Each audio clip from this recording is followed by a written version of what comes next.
What's going on, everybody out there? Welcome to the IGN All-Star Community Podcast. This is episode 11 of the Community Podcast. I'm one of your hosts, the epic Jake James Lugo. With me, I have my compatriot, Mr. Peter Lopez. Peter, my man, how have you been? Hey, I've been very well. How about you, man? I'm doing good, man. A lot of great stuff. A lot of great gaming news has been happening. A lot of great games coming out today, even. Yep. Today's the release of not only the new Nintendo 3DS and the 3DS XL here in the United States, but also is the release of Majora's Mask 3D, as well as Monster Hunter 4 Ultimate. Man, today is a good day, my friend. Today is a very, very good day. Just before we started recording this podcast, I got my copy of Majora's Mask 3D. I was playing it for a little bit. Looks gorgeous. I can't wait to kind of dive into it and actually do my review of the actual game on thecoalition.com, which should be fun. But I also got a chance recently to review Monster Hunter 4 Ultimate for 3DS. I had a lot of choice words to say for it. I ended up giving it a 79 out of 100. Wow. You know, if you guys want to check out the full review, go to thecoalition.com. I really get into detail of it, but kind of give, a quick couple thoughts on it. Very, very similar to any of the past games, especially Monster Hunter 3 Ultimate, the previous game to come out not too long ago for 3DS and for Wii U. I felt like the game just didn't feel like a brand new game. Like, it still feels straightforward like Monster Hunter. All the weapons feel exactly the same. A lot of the older weapons didn't get a lot of new abilities, even though there's a couple little changes here and there, but primarily they're 98% the same. Yeah, and I mean, that's the thing too about Monster Hunter is they can try and change up as much as they want, but the whole meat and potatoes of Monster Hunter is just interacting with friends and gathering loot and armor and weapons. So I guess it didn't really change in that aspect, is what you're saying? No, I mean, there's a ton of different new stuff, and there's a huge truck outside. You probably hear it. but basically, there's a lot of new stuff as far as the environments you go to. There's more towns rather than just one central town. There's multiple that each have a central theme, and it kind of goes along with the story of you being part of this caravan that's traveling, which I thought was neat, as well as all the new monsters and the beasts and the wyverns you actually get to hunt, which look fantastic as always. The environments look awesome and such, but playing the game, I felt like I wasn't really playing a brand new game. I felt like this was like Monster Hunter, which is exactly what I said, Monster Hunter 3.5, because it just feels like one just giant patch from the previous game, even though it's still a great game. It's still an awesome game on 3DS, even though it does have its hiccups. I felt that the online play was a little hit and miss, like almost all the games for the most part on the Nintendo 3DS, depending on your connection and such. And there's still camera problems with this franchise. It just, even though they had this kind of pseudo lock-on feature, they can't get around these camera problems in Monster Hunter, which I found so annoying. And hopefully that's something that the new 3DS will remedy, right? Because of the whole C-Stick integration to the handheld. No, here's the crazy part, because I have the old 3DS, but I also have a Circle Pad Pro, and I was able to pretty much play the exact same way as if you were playing it on the new 3DS with the little nub. Yeah. And just even with the rotating camera where you're able to do that, the camera problems that I kept running into and such were really stuff where I would get knocked to a corner and the monster would be right on top of me, and because the monster's so close to the camera, or because the environment, the ground, whatever elevated platform is right next to me is so close to the camera, I can't see anything, and I'm trying to roll out the way, I'm trying to get out the way from the monster. I either kept getting knocked down or running into the monster, and I can't see what's going on with my character. That's really problems that's been throughout the entire series, and I think at this point they should have already fixed that. That needs to be addressed somehow, even if it's just maybe have the camera go into an overhead view when there's terrain around you. Little things like that could really change it up, and maybe it wouldn't be so much of a bother like that. Another thing that I felt too was some of the animations for healing yourself, sharpening your weapon, I felt were a little bit longer. And I mentioned that. I know I got a couple choice comments from some readers saying that maybe you should have just, exited the area and such like that and whatnot. Let me put it this way. I played Monster Hunter for a very long time. I know this series, inside and out. And something just felt off to me there, actually messing around with it, because there will be instances where I would try to run across the map, with the monster chasing me or whatnot, and I would try to sharpen a weapon or heal, and either the reaction of some of the monsters have just been upped maybe they were in rage mode and stuff like that. But I remember healing myself with like a potion, being still stuck in that animation, when he kind of like does like that Superman pose, and getting knocked back by the monster and losing all the health that I just recovered. I'm like, wow, that's annoying. Like that's been like in there since like the PlayStation 2 days, and that's been just something that's got to go. Like I said, that's typical Monster Hunter, and someone who's played the last installment kind of just accepts those little things. Like, I don't find them to be a detriment at all when it comes to the whole overall gaming experience, but I mean, just kind of like sharpening your weapon, your sword. I think if you can mash the A button to make that process faster, like go by faster, that'd be smart. That'd be interesting. Because, like you were saying, it kind of sucks when you're in a pinch and you're trying to run and evade a monster, but you still have to sharpen your weapon because it's going to kill it faster. It's not even that. It's like you're in control of what's going on, or like you have some sort of element of control, and you got into a groove and such. And then I feel like on a technical error or like a technical limitation or something that's like completely out of your control and it's not really testament to the flow of the gameplay like that, all of a sudden now the dynamic just changes up and you're at a total disadvantage. And that's been annoying since like the beginning of the series. Maybe those little changes would change the entire gaming experience then. Like if you got to sharpen your weapon faster, or even just kind of break out of those little Superman pose animations during a fight. Like, why do you need to do that in the first place? Yeah, I get that, and I get that they have like that element of that cooldown time, that element of opportunity for the monster to come at you. And it's not so much the animations themselves; it just felt like this time around, as opposed to the last installment, it felt a little more draggy. Like I could noticeably feel that as I'm playing. So I had to be, I had to really change up, afterwards, the dynamic of like how I would make the flow of like an actual hunt go when I'm fighting a monster. Yeah, I don't know. I'm how do you say it? I am trying to be slight. Dang it! It's like optimistic neutral and optimistic. Yeah, I mean, like I said, I like the last. I liked Monster Hunter 3 for the 3DS, and I thought it was great. But the thing that it lacked the most that I really wanted was online. And now that this one has online, I can just hope that it meets my expectations, even a little bit, just enough to where I can connect with friends online and play. I think I'll be content with that. True. The game's out now. Again, go check out my review over on thecoalition.com. But let's get into some big news today, Pete. Let's talk about what's hot on IGN right now. Let's do it. So, all right. So, first things first, big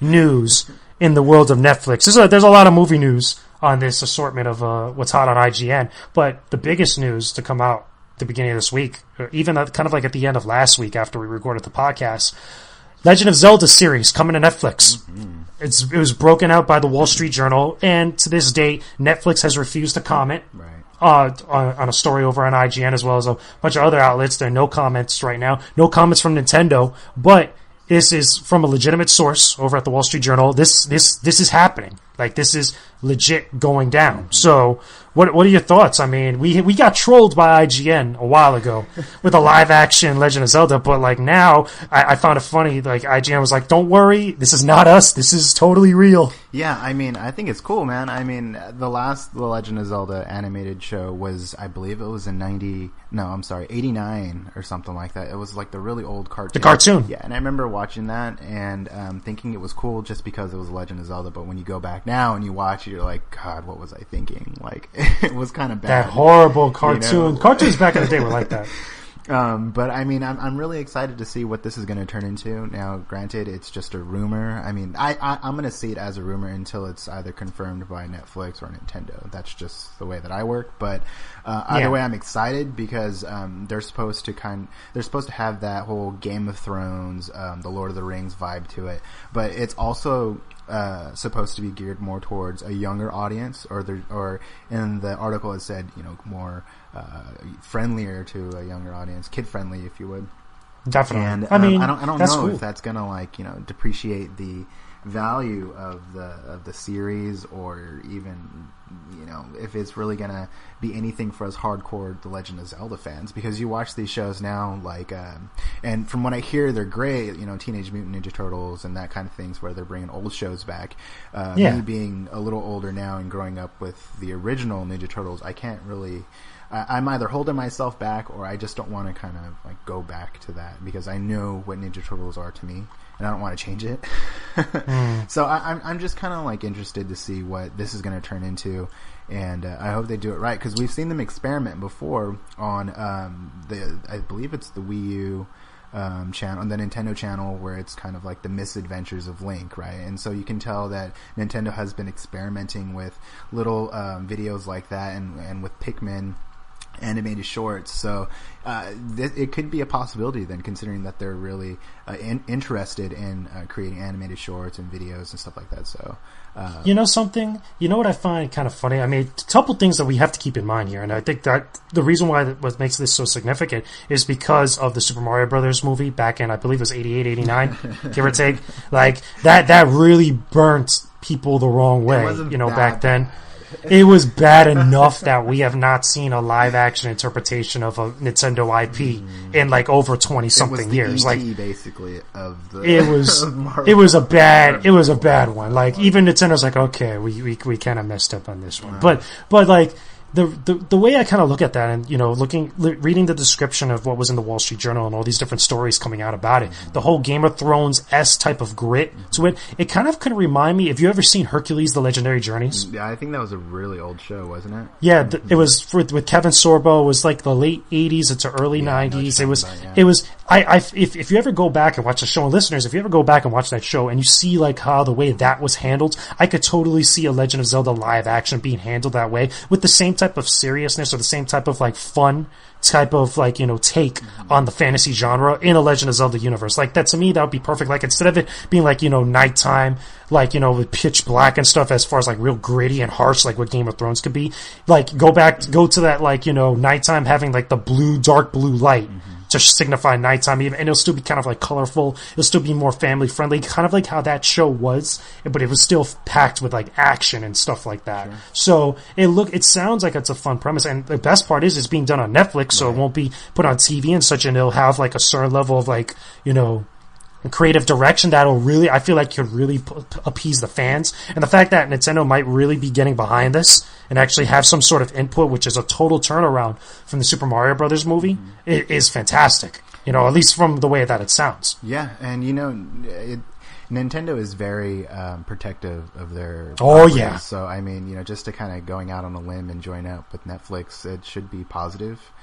Should have a positive outcome. I mean, and Netflix is doing a great thing too, because they're growing, right? Like we're going to see the new is Daredevil show. On yeah, Netflix, it's coming. You know, and I remember the last episode, I and David were talking about how excited we were for it. So it kind of shows that Netflix is taking the initiative here, and they're reaching out to other companies and trying to see what they can gather. So I'm excited for that too. I think it's much more that companies are starting to see like Netflix is a real good bet. It's a great platform.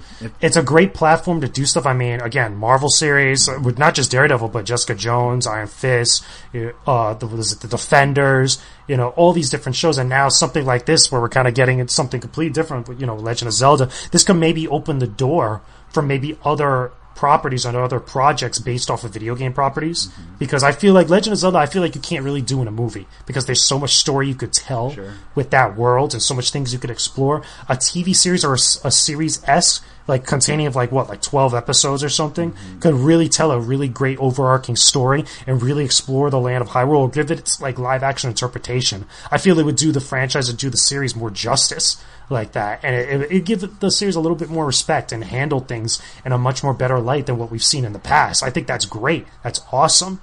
But at the same time, you know, I could also really kind of give a little bit of credit to a lot of some of the other live action interpretations of games that we've kind of seen or we're starting to see come to light and development, because one of the other things we're going to get into now is the Assassin's Creed movie is finally moving into production. It's going to start its principal photography. You know, projects like these are starting to really kind of come into their own. And we're starting to really see like people either start to take risks or start to handle these different IPs with a different level of like, you know, respect and different level of like seriousness, that they could turn into some great projects that people could get excited about. And that connotation of the live action interpretation of a video game being always bad, you know, maybe will start to go away. I hope so. I mean, The Legend of Zelda would be great if it was like a cartoon You know, especially with the updated visuals of modern technology. It would look great, and I just hope they don't cast like somebody super famous as like, you know, pivotal roles in the show. Like that would kind of burn it for me. There was a funny thing that I saw on Twitter. I think it was one of the guys over at IGN actually tweeted, "Get the guy who played General Zod to be Ganondorf. Like he's got the face, he's got the acting. That'll be so." You know, so I was like, you know what? I could get behind that. That actually, because he's so over the top in Man of Steel, I could totally see him playing an over the top version of a villain, especially if they're going to go with that family-esque type of vibe to really make the villain like really over the top and really to the extreme like that. Especially someone like Ganondorf, who's supposed to be like super evil in the whole Legend of Zelda series. I think that'll be fun. But just overall, I think that they have an opportunity to really kind of really pick some good people, good actors to fit this cast. And one of the things that we will have to get over at some point, which I'm pretty sure a lot of people are going to be vocal about, Link has to speak. I think it's about time. Yeah. This gives the perfect opportunity to do so. Mm-hmm. Yeah, I mean, he doesn't say much, you know, so it's going to be hard to... I don't want them to do something like he's a mute. Like, come on. I mean, I do like the perfect way to handle it, kind of like how the Persona 4 anime had characters speaking in that whole universe, and the way that they had, you know, the main character, which was technically you in the game, would actually speak. They got Johnny Young Bosch to do the voice and such. Handle it kind of like that. Handle it where the game is its own entity, and the series, even though it's like draws inspiration from that, is still its own entity, and it still is able to tell us a story. Because remember, this is a different medium. Just because that Link, you know, is technically us in the games, that doesn't really necessarily mean that we can't just look at him as a character in another medium. I think that's going to be their biggest task, you know, like the biggest thing that they're going to have to deal with, because, okay, they can cast people, they can have amazing visuals and all that stuff, but I feel like that's going to be, like, getting the voice of Link right, that's going to be the hardest task that they're ever going to have to accomplish in their lives, because if they get it wrong, it's going to completely burn the show. And here's the thing, I don't think they're going to appease everybody. They are not going to appease anybody. Like, it's everybody's going to be so scrutinizing. It's going to be the Michael Keaton Batman effect. That's what it's really going to be. Especially when they go to cast Link. Oh yeah, and here's the crazy part. Like, I think pretty sure they're going to have to figure this out. Which one do you go with? Young Link or Adult Link? Or do you do both, like Ocarina of Time? You know, what are they going to do? If they really wanted to really start from scratch, I say go back to the original Legend of Zelda NES game and really kind of choose a younger Link like that and really tell that story rather than just go with what everybody else is going to want them to go with. I think this gives them that opportunity to really wow us, and then maybe open the floodgates for something bigger. Yeah, I would like to see one of the timelines be implemented. I don't know how sharp you are on the Zelda timeline. Oh, that's another thing. That's another crazy thing. What if they decide to tell a whole separate story that still gets part of the canon of the timeline? I think that's that in Hyrule Story. And that'd be something that would hit home. That'd be awesome. Yeah. That'd be great. I mean, there's a million possibilities we could speculate, hypothesize, you know, with this. It's just nuts. But, you know, we kind of went through that. I mentioned a little bit of the Assassin's Creed movie going into production, and, you know, that's a big deal. Any quick thought on that real quickly? On the Assassin's Creed movie? Yeah. I think we can just touch on it. We can keep talking about it, really. I mean, I think it's great. It goes back to the Super Mario Brothers discussion, right? That movie was, like I said, it was the E.T. of video game movies. E.T. as in the Atari E.T. video game. But, yeah, man, I thought Super Mario Bros. Was great. But Assassin's Creed is even better. And I heard rumors that Fassbender would be playing the lead. No, that's actually confirmed. He's actually Altair. Yeah. Awesome. He's confirmed. Cool. With that, that's gonna be cool seeing him in the outfit for the first time, because I think he could look good as Altair. Oh, okay. So it's not like it's not Ezio. Okay. No, it's not Ezio. They're going back to the beginning of that series, which is Altair. Cool. Yeah, that was. Which I think is for the best, to be honest with you. Sure. I mean, do you know if they have any kind of like villains planned out, or who's going to play who? No. That's the funny part, is that there hasn't been a lot of like news breaking out about this. Like, this is just this one tidbit of news that they're finally filming it. They're doing principal photography, which just shows that the project's moving along, because we haven't heard anything about this for like the longest since we found out that Michael Fassbender was going to be Altair, which I think is fine. The less that we know and the more that we're going to be wowed when it actually finally like shows that first trailer, which I think is great. But I also think the bigger implication of this is that Ubisoft is really kind of doing this themselves. They're really kind of, you know, taking the reins on this. They're not really going to a movie studio to really kind of make this movie, which I think was the best decision, because if this works out and if this becomes a thing, you know, and it becomes successful, you'll see a lot of other studios, a lot of different game developers or games publishers actually start doing this with their franchises. Imagine, Microsoft making their own Halo movie rather than having to go to a Hollywood studio. God. Or, I mean, it sounds dreadful at this time, but, like, again, if this movie does successful, maybe you'll see that. Maybe you'll see Sony or, actually take the reins and actually do an Uncharted movie on their own rather than go to another studio. I mean, there's a lot of stuff that this could be an implication with. But, again, on the flip side of that, if this does terrible... Oh, man. It's going to set them back even farther. It'll send them back to the point. It's like, okay, like maybe these games shouldn't be movies. That's a lot of the questions that people are saying about the Last of Us movie, which is a big deal. See, that would be cool too. And I mean, we're all used to zombie apocalypse movies, but this one's a little different. Like the Last of Us, I've never played the video game, but I know basically what it's about. Oh, you have no idea what you're missing. We've seen zombie-like movies or infected, human being movies before, but I mean.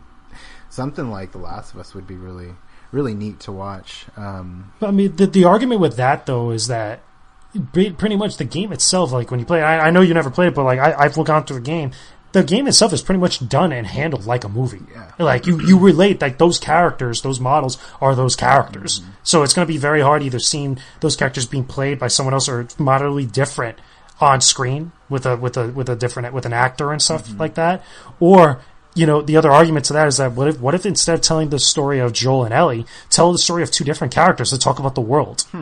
Talk about what's going on with other people within that time frame or afterwards. Sure. Yeah, I mean, where The Last of Us could be kind of like The Walking Dead, like how The Walking Dead franchise is, all the games and all the comics and the actual TV series are their own entities and they tell different stories. Sure. Yeah, and just kind of place it into that, I Am Legend,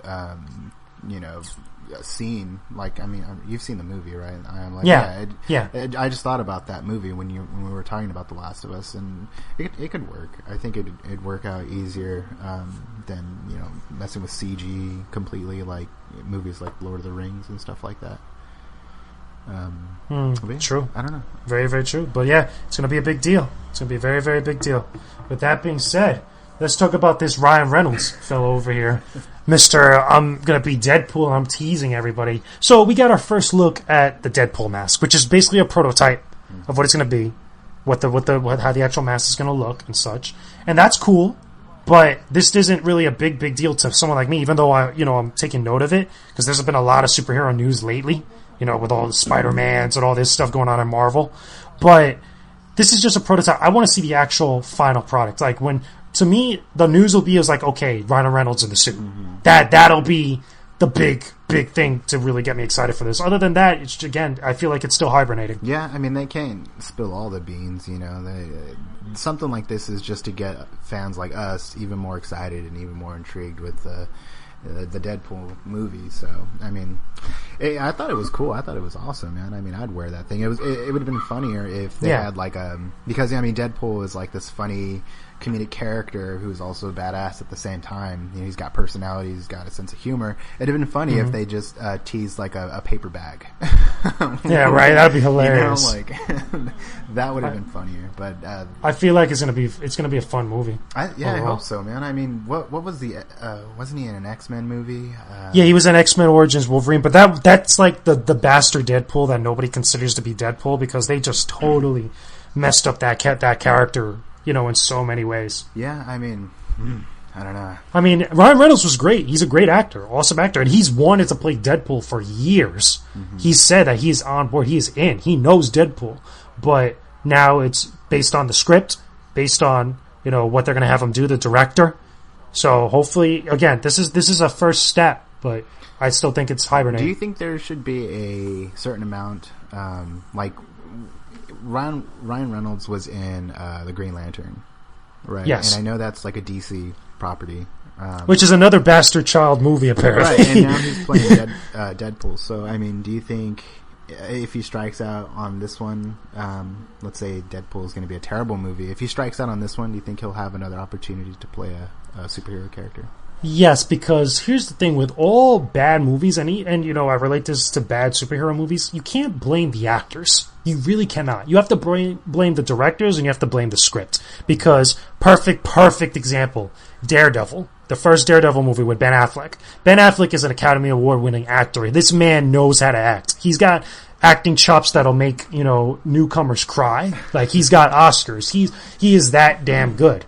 He had a bad one with Daredevil not because of him, because of the script, because of the way that it was filmed, and because of the different story elements about that particular movie that just didn't come together right. Yet now he's going to play Batman in Batman v Superman. Nuts. Like, I still can, And here's the crazy part. I mean, we haven't seen the movie yet, but you look at the first images and you look at some of the story preferences and the inspirations for that movie, they're pulling from some of the best comic book material ever written, The Dark Knight Returns. And that, Ben Affleck himself has played 3 superheroes now at this point. Technically 2, but the third one was Hollywoodland. It was basically about the guy who played Superman in the Superman TV series, like that. So that's a big deal. I feel like actors that are in superhero movies, and here's another one, Chris Evans. Chris Evans was in that bad Fantastic Four movies. He played the Human Torch. Now he's Captain America, and he's on top of the world with that. They could always get a second, third, maybe even fourth chance. Because it's not their fault because of them starring in bad movies. Yeah. It's the bad movies and the material that they're given is what makes it bad. It's not their fault. Yeah, I mean, man, I think personally I would walk away from a movie if I was someone like Ben Affleck, and he's, like you say, he's an Academy Award winner. He's got so much great things going for him in the past, and just to make a dumb movie, I would personally just walk away from it, man. That way it doesn't, mess up your. That's the thing. You don't know really if it's going to be a bad movie. Even when you're first starting and you're reading the script and such. The script could be awesome, and you're like, oh, this is going to be badass. But then the director just changes it, or the director it's not what. Or it's just shot badly. There's a million factors that really make a bad movie, just as much as there's a million factors that make a fantastic movie. Mm-hmm. Like, you can't. Sometimes it's very hard to capture lightning in the bottle, but it happens. Look at the movies like The Godfather. Mm-hmm. Godfather, the original Godfather, the first one of the most perfectly cast movies ever on film in history. Mm-hmm. Or Casablanca, movies like that. Old school now. That's very old school, but those are classic movies that resonate with time, that are like perfectly cast, that are perfectly shot and stuff. And at the time when they were making those movies, they didn't know that was going to happen. They didn't know what it was going to be. Right. You never know. You're kind of just shooting in the dark, really. Taking a chance. But getting back to superhero movies though, with Ryan Reynolds, he had, he played Deadpool once already. Mm-hmm. He played the Green Lantern, Hal Jordan. I feel like, in actuality, he should get a second chance as Hal Jordan because he was a good actor. A lot of people don't like him as Hal Jordan. I thought that he did well with what he was given. It takes a hell of an actor to really take a bad script and kind of salvage it. Sure. You know what I mean? Yeah. And I feel like Ryan Reynolds is that type of person, but give him a great script and he'll, blow up the minds of the world. You know what I'm saying? Like, he'll do some great stuff. But Jake James approves.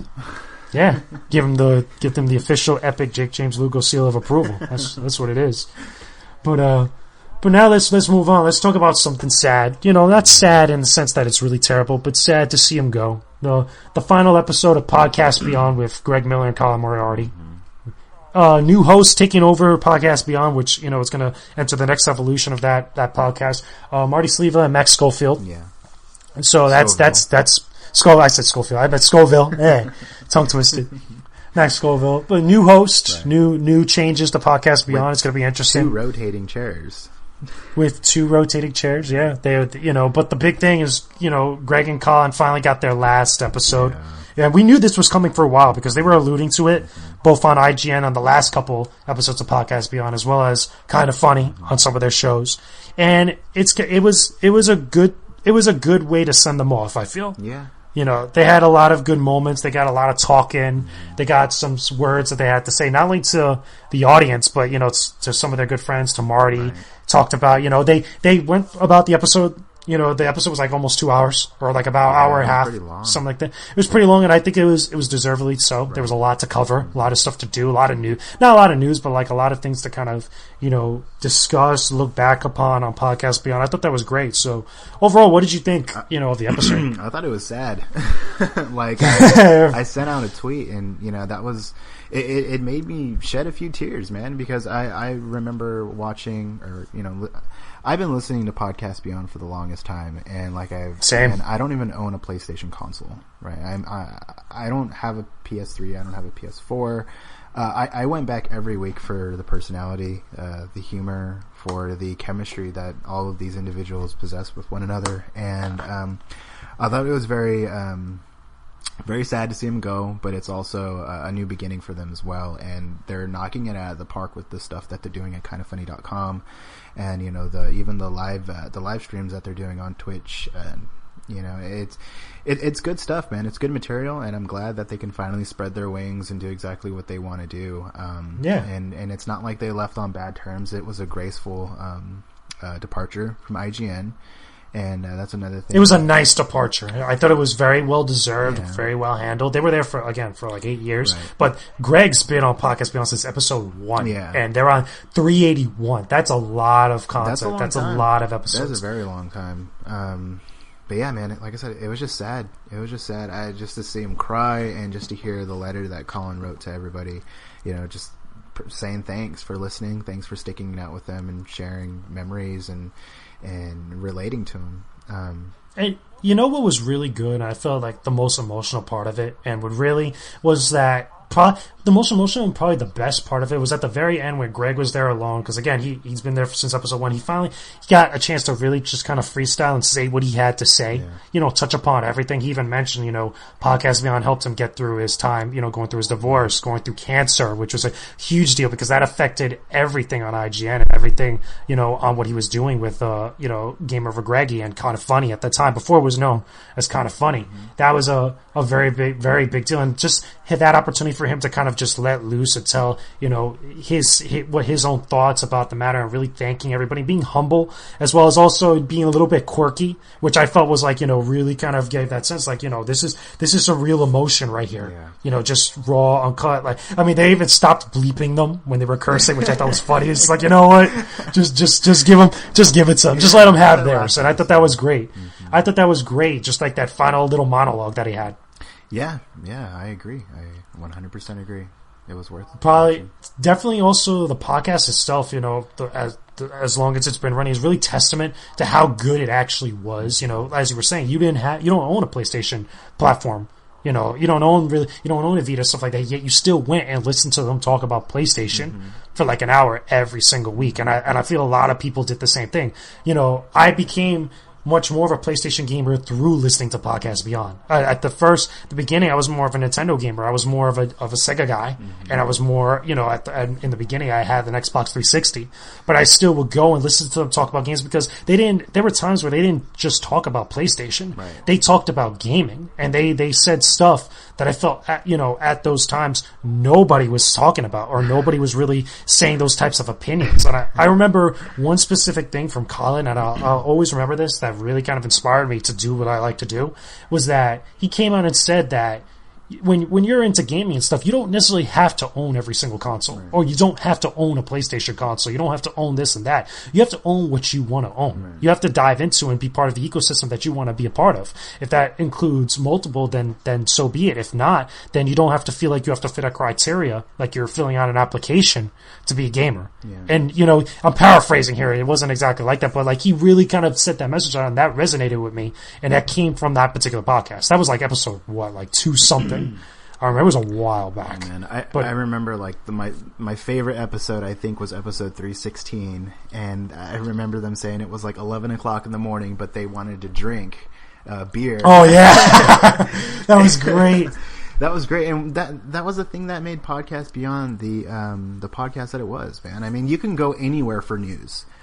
Literally anywhere on the internet for news, but these guys would talk about just random crap like Saved by the Bell for no reason, and they would go off. It felt like the most real podcast that was about gaming, but if it turned into something not just about gaming. It talked about either the lifestyle of being a gamer, or it talked about just life in general. It just seemed more like just a gaming show just happened to be a part of it. People Yeah, got together and just hung out and talked, and yet video games were still a part of that, so that made it even better. And I'll forever remember that show for what it was, and I'm sure it's going to be great now with Marty taking the reins on it.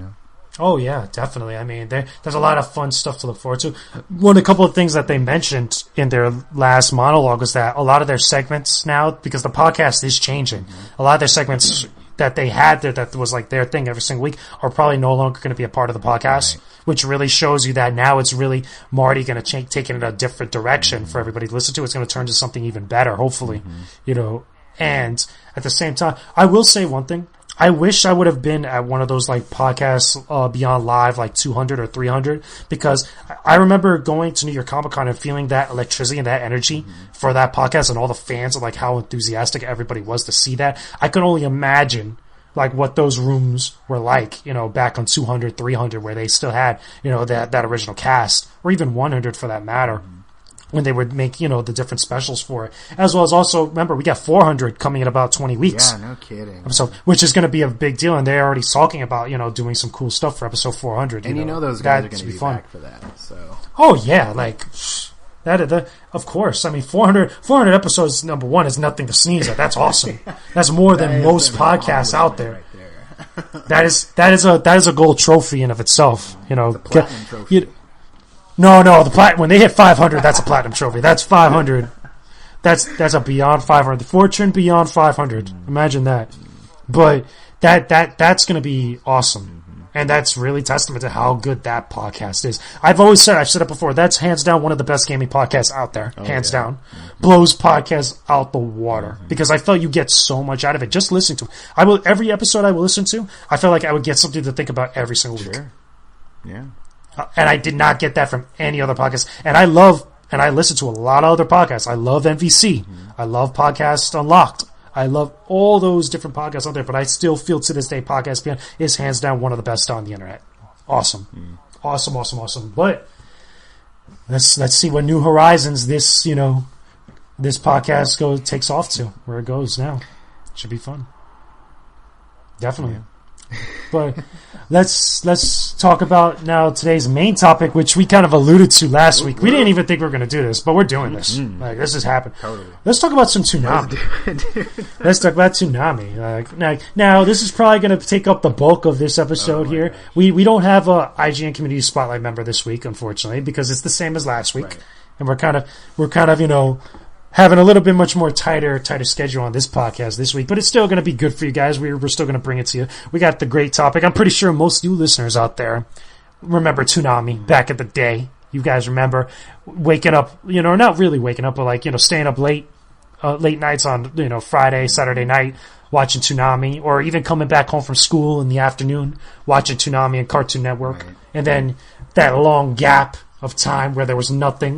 Those are what we like to call in Toonami days the Dark Ages, when there was nothing, and then all of a sudden the infamous April Fool's joke that blew up the internet. Oh man, that broke the internet for the most part, and then in which they demanded their Toonami, and when we finally got it back, leading up to now. So let me ask you, Pete, some of your favorite Toonami memories. Oh, dude, just I don't know, man. They're all great memories. Just watching Dragon Ball Z from freaking jeez, like my mind is blowing up right now just thinking. Oh yeah, that was my first anime. That was my first ever anime I ever saw, and it was because of Toonami. Yeah, I agree. Yeah, I mean, like, dude, Toonami was so great, right? Like, I remember, I think back in the day, it was Monday through Friday, actually Monday through Saturday, and they would play it every night. And I remember, yeah, that was originally. It used to be in the late evenings because it was like around the time of like Adult Swim. And then they changed it to Monday through Saturday, which is the afternoons. And then you would get Saturday like in the real late night,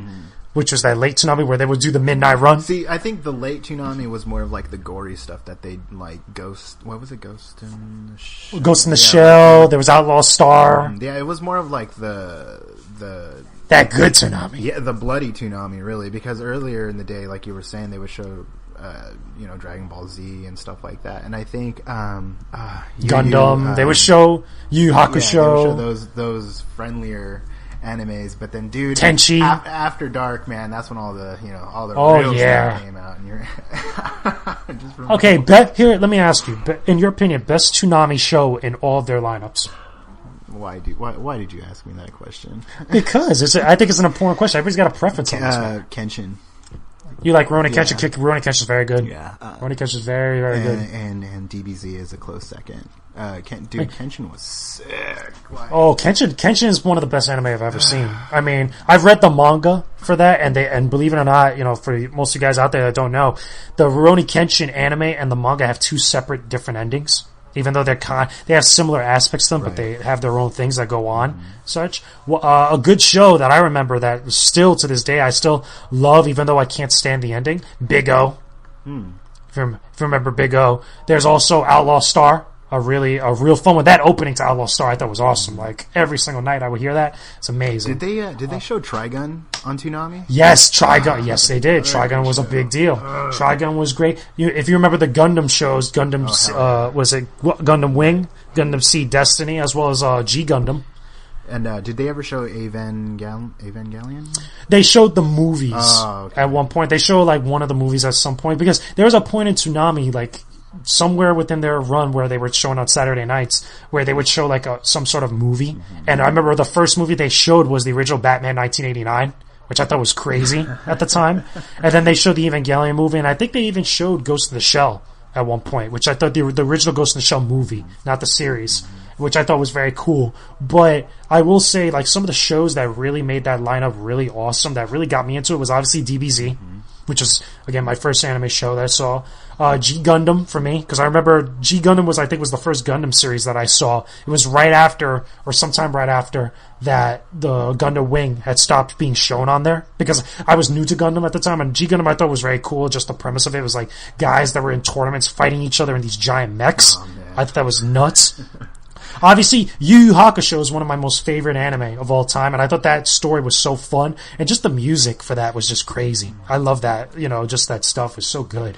I mean, like, Toonami was how a lot of people got introduced to anime, because back in the day we were watching shows like Rugrats and Rocko's Modern Life, and I know me personally. Or the Disney Afternoon. Right, and I was completely oblivious to anime until Toonami came around, and then that's when I started watching DBZ, and then it just really created this excitement for it, and then I started digging into other shows like Trigun and Kenshin and that kind of thing. And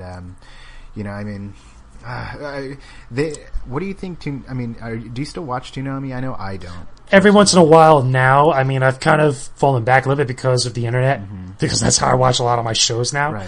But I'll every Saturday, like I'm probably going to do it tomorrow night, because even though it's V-Day, Saturday night, in the city, especially I will say at conventions, everybody watches Toonami religiously. Like, we will all pack in their hotel rooms and just watch. I mean, like, where do you think anime is going now when you compare it to what it was like back then? Like I was watching a trailer to, newer Toonami shows, and the anime is just completely updated, right, and visuals and stuff like that. Oh, yeah, it looks great. And then you think about, lip syncing back in the day, and then you're looking at it now, and they got it, on point today. But, where do you think anime is going, when you compare it to what it used to be? I think now, especially for the lineup of shows that are being chosen for Toonami, I think that the content obviously has gotten a little bit much more mature, a little bit more edgy as far as the selection of shows. Even though back in the day, Toonami, that was like the cartoons that were edgy. That was their thing, because DBZ was basically just an entire anime show about just straight up fighting and beating the crap out of people. That's what it was back in the day. As opposed to, at the time, Power Rangers, which had fighting in it, but it was a lot more cheesy. Yeah. People actually died in Dragon Ball Z, and people actually bled in Dragon Ball Z. That's what made it so cool for those mature audiences, those teenage years, which was most of us back in the day. The lineups now, like, I love some of the shows that they had on there. Space Dandy was always so cool. They had Attack on Titan not too long ago, and they're always changing up the lineup like every month or two, something like that. I could be wrong, but like I've seen a couple of the changes in the newer lineups, which I think are great. I loved the shows back in the day. I don't think anime is really changing for the worst. Again, I think that, a lot of the people back in the day that were watching these shows are now that have like pursued careers on that, or getting into positions where we could actually see more of the stuff that we wanted back then, or more stuff like different flavors of it. It's the same way as like you look at different franchises that are getting reimagined now, like TMNT. A lot of the people that are working on that show, or a lot of people that are bringing that show out to the public now, were the same types of fans from back in the day, back in the 1980s, watching that show.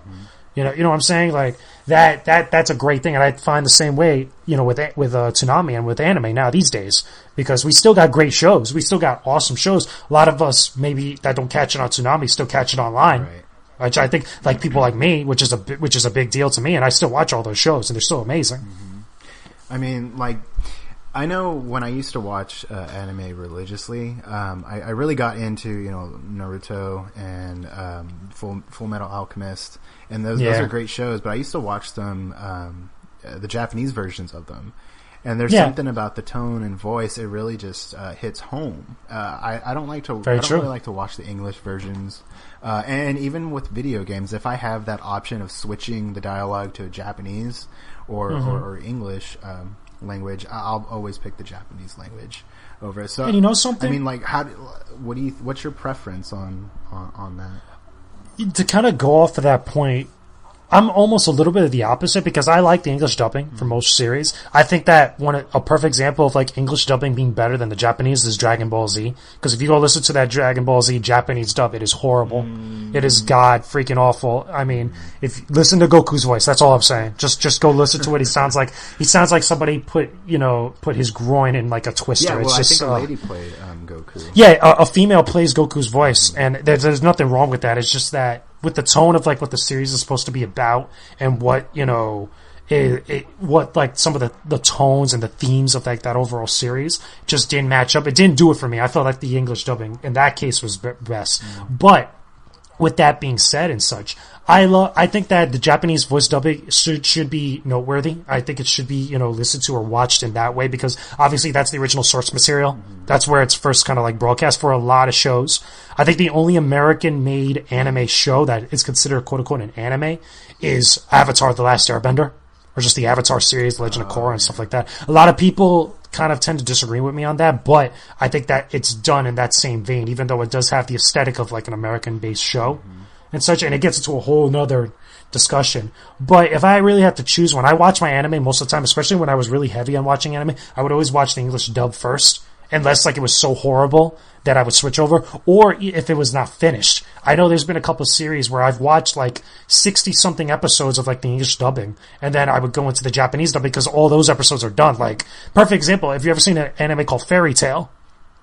Fairy Tail actually has like 60-something episodes done in English, but the Japanese goes well beyond like 180-something. So I would continue from that point on and actually watch all the episodes afterwards. Still getting the great story. It's just different languages, and I think it's totally fine like that. With what I find a little bit annoying, and if you agree or disagree, let me know how you feel. Some people feel that because Toonami was like the mainstreamed version of like bringing anime shows, that all of a sudden that's like a detriment. That all of a sudden either you're not a real fan of anime, or like you're a pocket fan, or you're like almost like a Sunday driver, like equivalent of like an anime fan. And I don't think that's the case, because I think that if something introduces you to like the medium and something kind of like brings it to your attention and such, it doesn't really matter how you first saw it, as long as you have that appreciation for it. That's like wearing a Misfits t-shirt, or some like you're being a poser. Oh, you're not a real Misfits fan. You listen to one song, or you now all of a sudden you're wearing a Misfits shirt. It's like, come on, bro. Honestly, in my opinion, if you listen to one song from a band and that's like your favorite song, you don't care for listening for the rest, then that's fine. You have that right to do that. It doesn't mean you hate the band. It doesn't mean you want to move forward. It just means you're good where you're at. And regardless where you get your anime from. If you like it, you like it, and who cares what other people think, if they want to waste their time and think that you're a poser or you're a loser because you don't want to break out of your shell, who cares?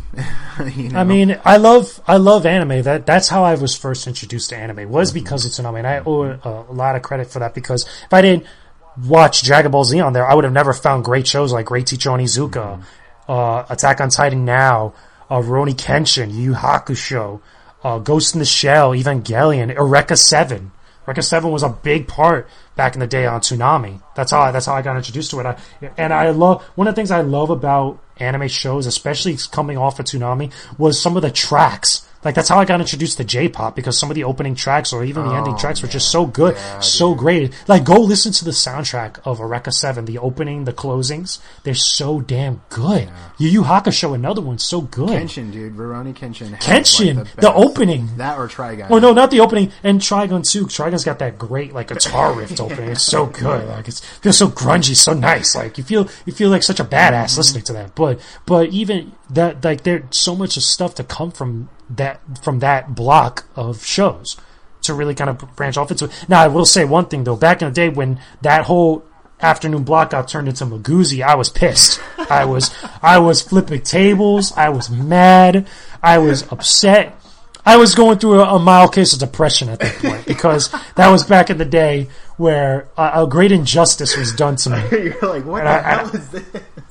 Well, when it turned into Maguzi, that was the time when they started getting really bad shows on Toonami, like, Transformers Cybertron and stuff like that. And granted, they had some American-based shows on Toonami, like He-Man and the Masters of the Universe. I believe they had... I don't think they had Thundercats. No, it was He-Man and the Masters of the Universe. They had IGPX. Then they had like one or two other American-based shows that were just kind of random at the time. And that's when everything really started to go downhill. Yeah.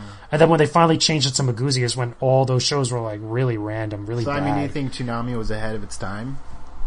No, I don't think Toonami was ahead of its time. I think people watching it were just like, okay, well, this is all Japanese based. What is this garbage? Where are the Americans? No, kind of definitely not. I think that Toonami found its niche of like devoted fans, a devoted fan base, because it stuck with them for so long. Because if that wasn't the case, when they did that April Fool's joke, they would have never gotten the response that they got. That April Fool's joke was like, seriously, it was probably one of the times where the internet almost broke. Yeah. Like, because everyone, as soon as we all saw that, I got wind of it from somebody else that told me, because I was watching, Cartoon Network at the time, and I was just seeing like what they were going to do like on Adult Swim and such, and it just popped up, and I remember I called up a friend telling them, yo, listen, turn on Cartoon Network like right now.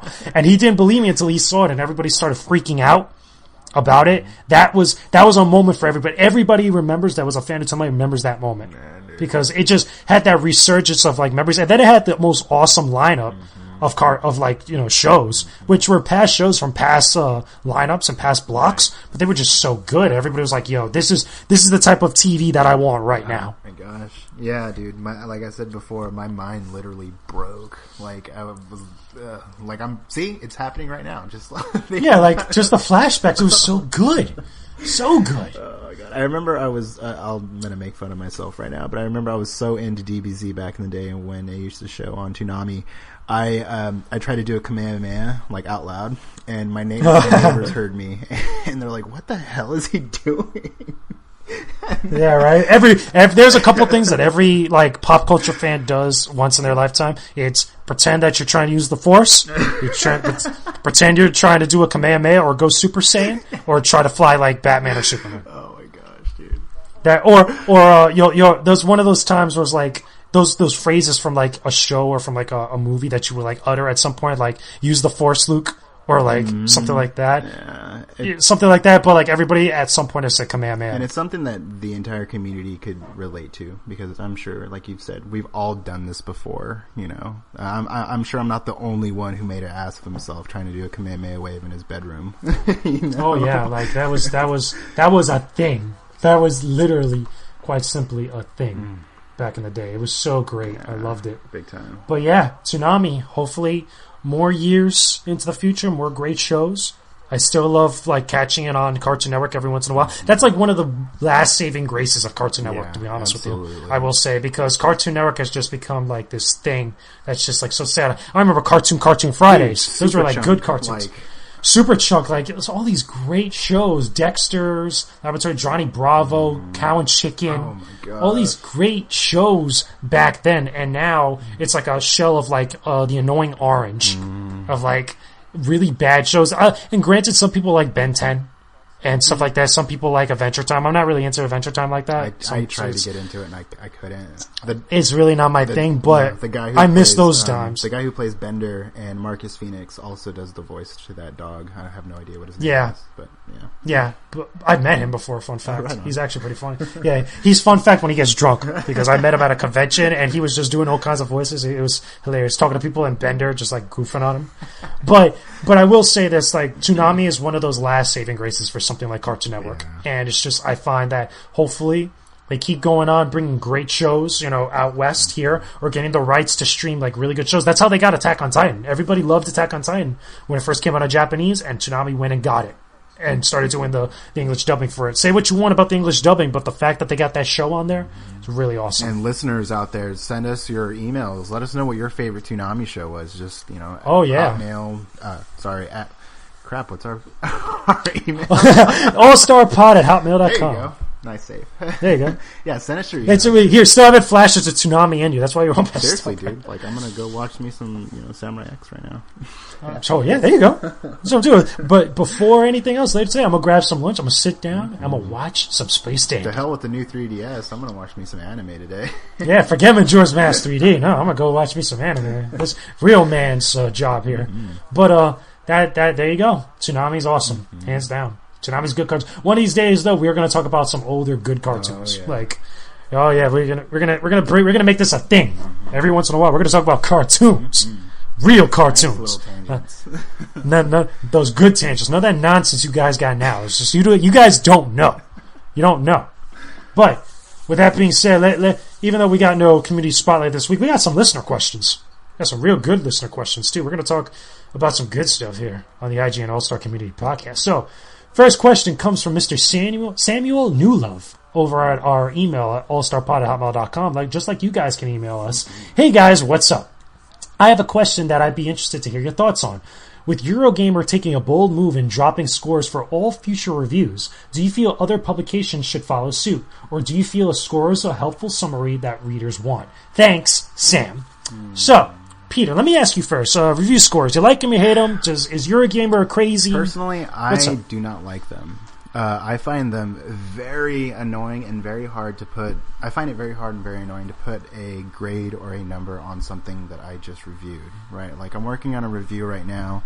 I don't want to spill the beans too early, but I'm working on something right now, and I just have that in the back of my mind. Right? Like, okay, what am I going to give this? I have no idea what I'm going to give this, and I feel like reviews are just like the person's opinion.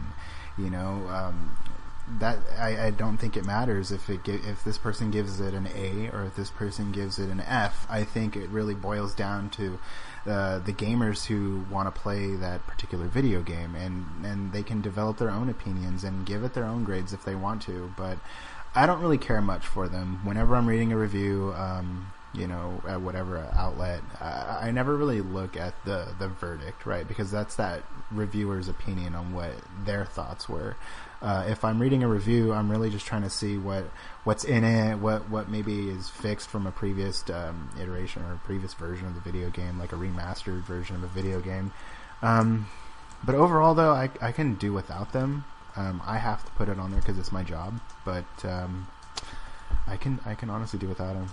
I don't like them. Well, something, I think they're a necessary evil. I know that the industry, the environment, the whole landscape of the community, that is game journalism or just gaming in general is changing. It's a big deal. And I think that a lot of people get annoyed by review scores because it does do an injustice for a lot of people reading reviews or just, writing reviews that they just kind of skim over them. Readers really skim over and just want the score just, straightforward like that.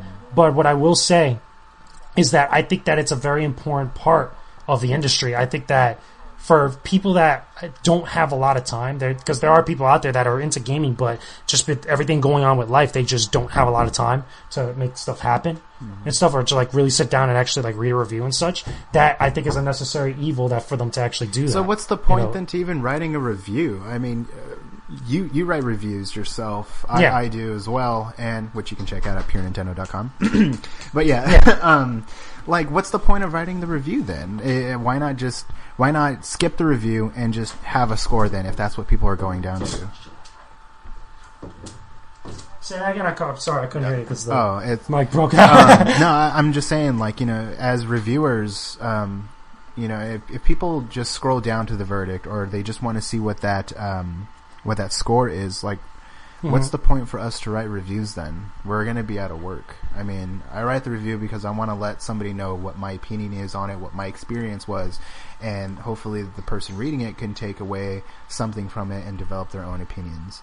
So, like I said, my question is, should we even not write a 1,200-word review then? Should we just give it a score, No, I think they go hand in hand. I think that now, again, a lot of people think that without the review score and just the written out review, it does more justice to describing the experience of the game, and that is totally true, totally fine and such. But I feel that scores are the best summary what people really want out of reviews, and when they're really reading stuff, at least the people that just go and just check them out, stuff, they really just want a summary.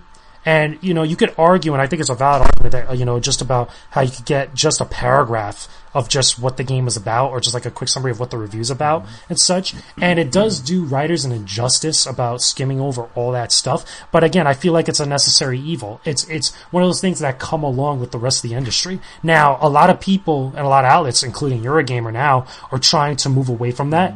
And I think that's a great change, and I think it's something interesting. But one thing I will say is that I don't foresee a lot of the bigger websites getting away from that anytime soon, if at all, because there's just so many people that either look to review scores or look to that summary like that as to really kind of give them their quick feed of what a game is about. And even though it is kind of messed up that a lot of people use their judgment on that, based off of that, for their purchasing choices and such, and a lot of games really get the short end of the stick of that, but I don't think you're ever going to see review scores ever go away completely. It's just not going to happen. I mean, should reviews be shorter? Like I said, people write. People write reviews. That's the thing, also. And that's the thing, also, is that review scores. I mean, reviews in general. There's some reviews that are pretty short. Like, you could write short reviews, like even in a magazine back in GamePro or Nintendo Power at the time, which were like 100, 200 words, 250 words at the most. Yeah, 250 words at the most, and those are still short reviews and such, but even then they would still include a score. They almost would have to include a score, because either that's what a lot of readers cared about, or that's what a lot of readers used in order for their quick summary, in order to find out what the game is about. I think that maybe different outlets should use better judgment when using the review score. I think sometimes that gets a little bit out of hand, because when you have to judge between an 8.9 and a 9.0, that gets a little ridiculous, and that gets a little bit dumb. Same time also with the out of 100, how do you judge a 91 compared to a 92 or a 93? Or how do you judge a 59 to a 60? Right. Which one's failing and which one's just barely passable?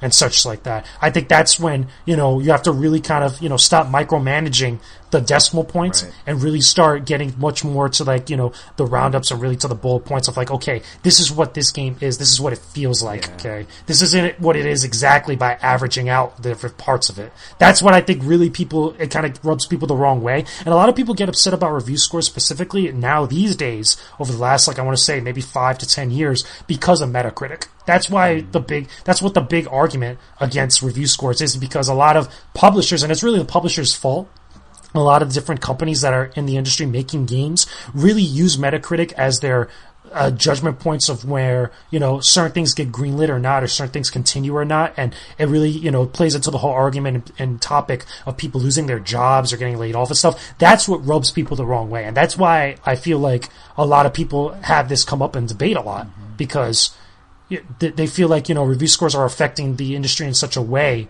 that, certain things will be made or certain things will not be made, or there'll be grave consequences because of them. That's what rubs people the wrong way. Yeah, I don't know. I feel like you nailed it on the head when you said they were a necessary evil, I think they are. I think that's the best way to describe it. They're a necessary evil. You can't take the light without the dark. Mm-hmm. I mean, you could try to evangelize reviews all you want. At the end of the day, reviews are really just a subjective opinion, or a subjective or a type of opinion based off of a game, based off of facts of what's on there. A lot of people try to play the card that reviews are just facts, and for the most part, they are comprised of facts, but eventually, at the end of the day, it's how that person felt playing that game, and how they felt getting that experience from that game is what judges, or what, makes up their review.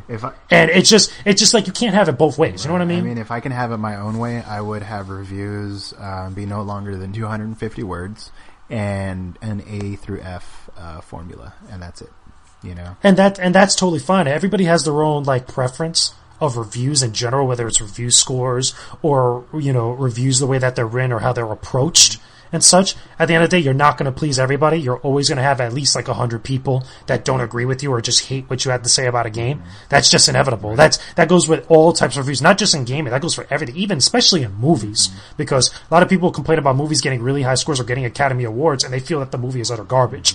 It's the same type of idea, and you're not going to please everybody. So don't expect review scores to go away fully. I really don't think. I think that people that really truly believe that are only fooling themselves. I think that if you like reviews a certain way, or you like your reviews done a certain way, then go to the outlets that feel that cater to that. Don't try to demonize other outlets because they decide to use review scores. That's another problem too, I feel. Yeah, people just want to like cater to every site, cater to them when in fact they need to go to sites that take care of that for them. You know, they have to understand that this is their reviews of the game. This is their opinion on stuff like that. Mm-hmm. But thanks for the question, Sam. That was a good one. That was a doozy. That was a meaty. That was a meaty one right there. Okay. Now we got another one from Mr. Matt Ziegler, IGN All-Star, writes in. He goes, "Hey, since I'm guessing you'll be talking about Spider-Man, I wanted to ask a couple questions." He's got 2 questions on here, so let's tackle them both. Okay. He goes, "What do you think about the Spider-Man casting rumors, and which one of the Forerunners was it?" He says so, but do you want as Peter Parker? "I personally think it'll be Logan Lerman because I've been reading rumors about him for the role since about December, and he has already experienced with the franchises with Percy Jackson. He was in Percy Jackson films. Mm-hmm. And 2, what do you think the director might be for the film, or who do you think that the director will be?"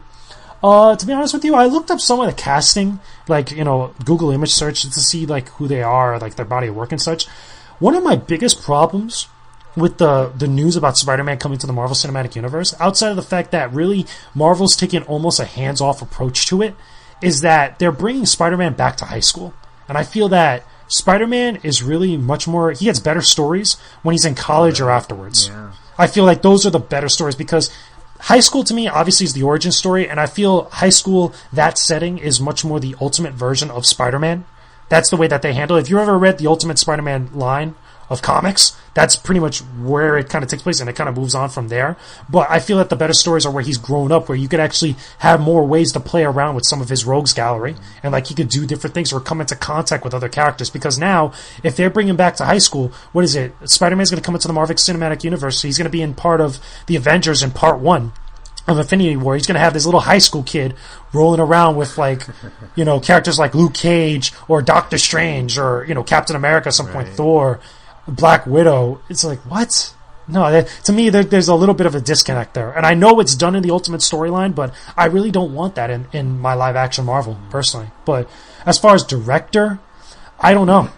I mean, that's the thing. It's very hard to say who could direct it. Obviously, they're not going to get Sam Raimi to direct the film because he already had his run on Spider-Man with 3 films, and they really want to wash their hands off the last 2 films and Sony's handling of it. It could be anybody at this point. I don't know. What do you think on the matter? Man, I mean, as far as actors go, I don't really have a preference. I thought Tobey Maguire. I thought he was. I thought he was a good Spider-Man. I don't know why. I don't know why they don't bring him back. Maybe they don't bring him back because a dancing black Spider-Man Venom. That's why Spider-Man 3. That the dancing thing and that crying. Tobey Maguire cries too much. I think that's what it is. They want to cry in Peter Parker. See, I like the first Spider-Man movie and the second one. I like those 2 movies. So I don't really have an actor preference. But as far as a director, I would love to see a Tarantino film. A Tarantino Spider-Man. Yeah. Wow. I mean, I did not expect that. Yeah, just because of how different it is, right? Like movies like Pulp Fiction or Reservoir Dogs, like those were just they're very different. And the way that Tarantino directs his films is that they're so out of order, but they come together very well. And I don't know, I just get a good vibe from that, just kind of thinking about it. Who says it has to be, action-packed and, full of explosions and CG and all this stuff? It's a superhero film. That's why. I know, but I just would like to think outside of the box for a minute and just kind of think of what the movie would be like if he did it. Obviously, it's not going to happen, and they're going to pick somebody who's used to explosions and just something with thinking about Tarantino. I don't know if he necessarily would be good to do a Spider-Man film. Granted, he's a great director. I would love to see him do a Deadpool film. That'd be funny. How different would that be, though? I mean, that'll be different because keep in mind, Deadpool is one of those crazy, kooky characters in the Marvel universe where he breaks the fourth wall. And Tarantino, his movies have a lot of that. His movies have a lot of zaniness, a lot of over the top stuff. Like look at Django or look at Kill Bill.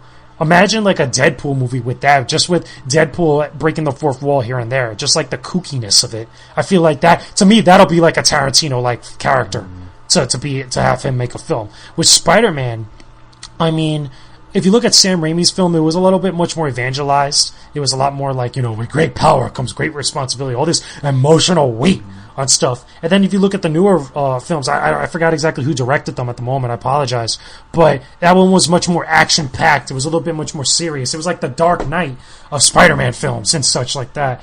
And that to me, that's like where I feel more of the direction may go, especially him now like making his like grand appearance in the Marvel Cinematic Universe, which is going to be interesting because a lot of people are saying he's going to show up in Marvel's Captain America Civil War, because in that Civil War storyline he had such a big part to play and such. But I don't know. It could be anybody's ball game as far as direction is concerned. I don't know. I know this may sound like I'm pretty obtuse, but it's just I want to see something different from superhero movies. That's probably why I don't watch them very often, is because they're all the same. It's explosions, there's drama, there's action and that kind of stuff. But I just want to see a different approach taken to the superhero films, and when that happens, then that's when I'll start to watch them again. But as of now, in my opinion, I feel like they're all cliche. They're all the same. But that's just son, me. you need to finish your homework. You need to go watch Captain America film. I said Guardians of the Galaxy. But still, like even go watch Avengers. And I know I'm probably doing myself an injustice. I'm doing myself a disservice. Is that what I mean? Either way, I'm telling you. I don't know. I'm telling you, at some point, you're going to go watch those films. We're going to meet up one day. You're going to be like, oh my God, man, what was I thinking? Like, how did I not know about these films back then? Or why didn't I watch them? And I'll be like, you see? Told you so. But did you want to listen to me? No. If I see you at E3, I will tell you. Yeah, we see you at E3. So if you see me at E3, okay, and we're done with work for the entire day, one day we're going back to like someone's hotel. We're watching the Avengers. Right. I'll pull Chris Abbott over and be like, hey, listen, grab us a couple of drinks, grab us some popcorn. We're watching the Avengers. He's gonna be like, why? Because this man over here doesn't like watching Marvel movies. He's gonna be like, that's a damn shame. This is an injustice right here. That's when I get kicked out of the room. No, you're not going to get kicked out of the room. We're going to strap you to a chair, right? We're going to put the TV right in front of you. We're going to give you a popcorn just because we're nice like that. And we're going to make you watch the Avengers, or we're going to make you watch Guardians of the Galaxy. All right. It's what we're going to do. But yeah, thanks for your question, Matt. That's really awesome. But also, we finally got a last little comment from Mr. D. Quigley. Oh. Okay, David over there. Okay, he says, thanks again for having me on. It was a lot of fun. Well, thank you, David. Thanks for coming on and having a ball with us. Just chilling.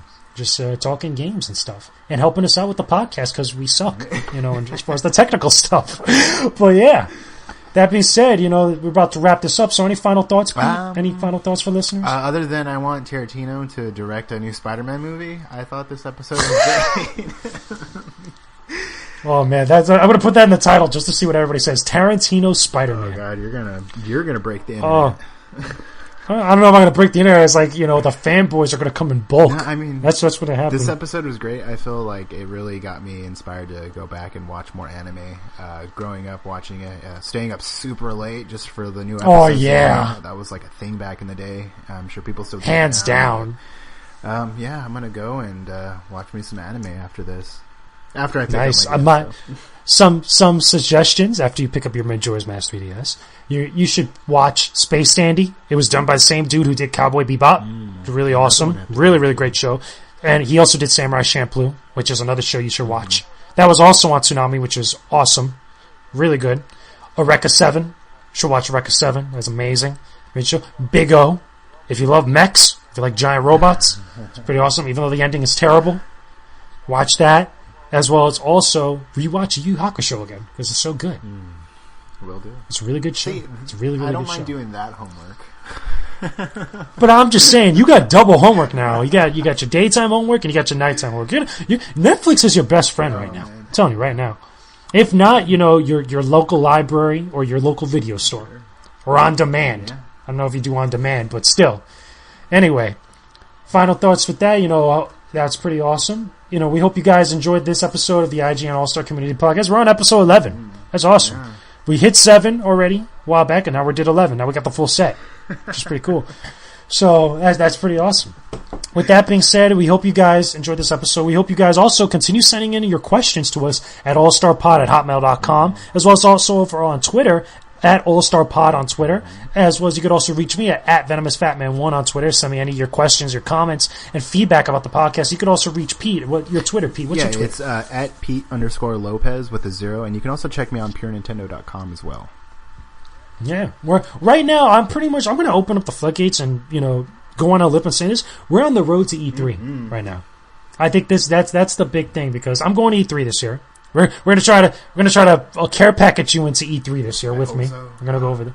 That'll be sweet. Okay, but we got PAX East coming right around the corner. We're recording this around the time right before Valentine's Day, so we're already a couple months out from E3, and there's already some big news that's gonna be dropping hopefully between now and then. We heard about that Bethesda, press conference, which is gonna happen on day 1.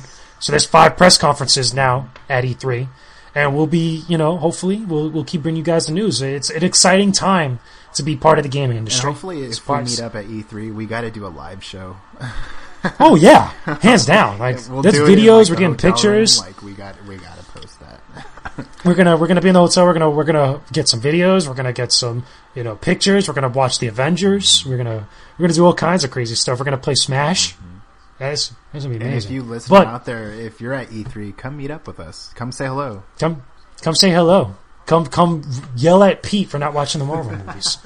Just send him a nasty email talking about, listen, I'm such and such, and I'm writing in because I'm mad because you haven't watched my Marvel movies yet. Watch, we're gonna get an email like that one day. That'd be sweet. I'm surprised we haven't yet. Yeah, right? But anyway, thanks again for watching episode 11 of the IGN All-Star Community Podcast. You'll definitely be listening to this on iTunes. We got a new iTunes feed for you guys that you guys got to resubscribe to because we kind of been doing a little bit of maintenance on the iTunes feed. But we got all the episodes now backlogged all the way from episode 1 to episode 10, including this one, episode 11. We hope you guys like us on there. You guys rate us. You guys subscribe and spread the word. So with that being said, thanks for listening to the podcast. We will talk to you guys again real soon. Peace out and stay epic, everybody. Peace.